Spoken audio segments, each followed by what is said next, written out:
Alhamdulillahirabbil alamin wa bihi nasta'in wa ala umuri dunya waddin wassalatu wassalamu ala asyrafil anbiya'i wal mursalin sayyidina wa maulana Muhammadin wa ala alihi wa ashabihi ajma'in, amma ba'du. Alhamdulillah Bapak Ibu sekalian, yang pertama-tama marilah kita panjatkan puja dan puji syukur kita ke hadirat Allah Subhanahu wa taala yang telah memberikan kita berbagai nikmat, nikmat Islam, nikmat iman dan berbagai nikmat. Di antara salah satu nikmat yang perlu kita syukuri adalah nikmat kelapangan hati. Nah, kelapangan hati artinya hati kita tenang, hati kita penuh dengan keikhlasan, penuh dengan ketentraman, penuh dengan ketenangan. Kelapangan hati itu dapat membawa banyak manfaat bagi kita. Di antaranya apa? Di antaranya adalah interaksi kita dengan orang-orang di sekitar kita menjadi lebih terjaga dengan kelapangan hati kita, ketenangan hati kita. Ketika hati ini sudah lapang, di saat kita dihadapkan pada kehilangan, maka kita dapat menerima kehilangan itu. Di saat kita menerima nikmat, sedikit apapun nikmat itu, maka rasa syukur kita akan lebih besar daripada apa yang kita kira. Itu adalah nikmat tentang kelapangan hati. Bapak Ibu sekalian, mengenai tentang kenikmatan kelapangan hati, Allah Subhanahu wa taala pernah berfirman, Bismillahirrahmanirrahim. Wa laqad na'lamu annaka yadiku sadruka bima yaqulun.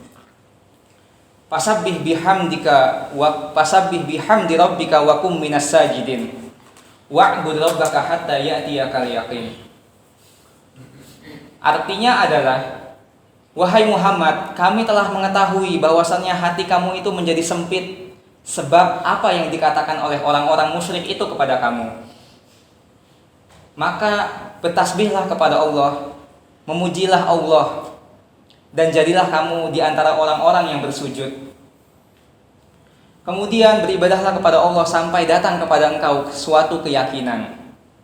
Jamaah sekalian, Syekh Wahbah Az-Zuhaili dalam karyanya At-Tafsir Al-Munir menafsirkan ayat ini bahwa ayat ini diturunkan ketika cobaan datang kepada Nabi ketika menyebarkan dakwahnya, yaitu orang-orang musyrik seringkali mencaci maki Nabi, memarahi Nabi, mengolok-olok Nabi, sehingga hati Nabi menjadi sempit dan kecewa terhadap perlakuan mereka kepada Nabi. Hampir saja Nabi itu ingin meninggalkan dakwahnya. Akan tetapi Allah menegur melalui ayat ini bahwasanya apa yang mereka katakan kepadamu, apa yang mereka lakukan kepada engkau sehingga membuat hati engkau menjadi kecil, menjadi sempit, maka jangan hiraukan, lanjutkan dakwah itu dan amalkanlah 4 amalan ini. Yang pertama, perbanyaklah tasbih kepada Allah. Yang kedua, perbanyaklah tahmid atau memuji Allah. Kemudian yang ketiga, perbanyaklah bersujud melalui sholat. Yang keempat, beribadahlah sampai datang kepada engkau keyakinan. Apa yang dimaksud dengan keyakinan di sini? Syekh Wahbah Az-Zuhaili menafsirkan bahwa yang dimaksud dengan keyakinan di sini adalah kematian. Karena kematian itu adalah hal yang pasti datang kepada kita. Bapak Ibu sekalian, dari sini setidaknya dari ayat tersebut, dari ayat 3 ayat ini, ayat Al-Hijrah 97 hingga 99, kita dapat mengamalkan 4 amalan yang bisa kita lakukan sehingga hati kita menjadi lapang, hati kita menjadi tenang. Yang pertama itu adalah kita mengamalkan tasbih setiap hari. Kita membaca subhanallah, subhanallah, sebagaimana setelah sholat kita membaca subhanallah. Dulu ada sahabat yang bernama Mus'ab bin Sa'ad, duduk di samping Nabi bersama para sahabat lainnya. Kemudian Rasul Nabi bertanya kepada Mus'ab, Mus'ab, apakah engkau pernah melakukan 1000 kebaikan dalam sehari? Kata Mus'ab, mana mungkin saya melakukan 1000 kebaikan dalam sehari, wahai Nabi. Kemudian kata Nabi, bisa saja engkau melakukan 1000 kebaikan dalam sehari. Caranya adalah engkau mengucapkan 100 kali tasbih, subhanallah, subhanallah, subhanallah dalam sehari. Maka dengan itu engkau akan mendapatkan 100 kebaikan atau 100 kesalahan engkau akan dihapuskan. Itu mengenai keutamaan membaca tasbih. Bacaan tasbih yang kita tahu umumnya adalah subhanallah. Akan tetapi kita juga mengetahui ada bacaan tasbih lain, yaitu subhanallah bihamdihi subhanallahil azim. Bacaan ini sangat besar sekali keutamaannya. Nabi pernah bersabda, kalimatani azimatani khafifatani fil lisan azimatani thaqilatani 'alal mizan. Ada dua kalimat yang mana dia sangat mudah sekali diucapkan dalam lisan, akan tetapi berat pahalanya itu sangat besar di akhirat kelak. Apa itu? Subhanallah wa bihamdihi subhanallahil azim. Seperti itu. Kemudian amalan yang kedua yang kita dapatkan dari ayat tersebut adalah membaca tahmid.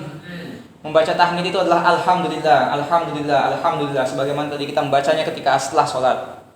Alhamdulillah artinya adalah segala puji bagi Allah. Artinya setiap pujian, setiap kenikmatan kita nisbatkan kepada Allah Subhanahu wa taala. Sehingga apa? Sehingga timbul dalam hati kita itu apa? Rasa syukur. Bahwasanya apa yang kita dapatkan selama ini itu adalah karunia dari Allah. Pujian yang kita dapatkan dari orang lain sesungguhnya itu adalah Allah yang memberikannya kepada kita untuk memuliakan kita. Sehingga hati kita itu tidak sempat untuk sombong kepada orang lain atas apa yang kita dapatkan. Itu adalah bacaan tahmid, alhamdulillahirabbil alamin. Kemudian yang ketiga, apa amalan dari ayat itu? Adalah memperbanyak sujud melalui sholat. Seperti itu. Mengapa sholat itu menjadi salah satu media untuk menumbuhkan ketenangan dalam hati kita? Sebagaimana yang dikatakan dalam Al-Quran, ala bizikrillahi tatma'innul qulub. Dengan berzikir kepada Allah, dengan mengingat Allah itu hati menjadi tenang. Dalam sholat itu kita akan bahkan dituntut untuk mengingat Allah Subhanahu wa taala melalui bacaan-bacaan yang kita baca dalam sholat. Nah, kemudian yang terakhir adalah kita beribadah kepada Allah Subhanahu wa taala hingga ajal kita menjemput. Sehingga ketika kita wafat nanti kita diwafatkan dalam husnul khotimah. Amin ya rabbal alamin. Itulah 4 amalan yang kita dapat petik daripada surat Al-Hijr ayat 97 hingga 99. Kurang lebihnya mohon maaf. Wabillahi taufiq wal hidayah. Wassalamualaikum warahmatullahi wabarakatuh.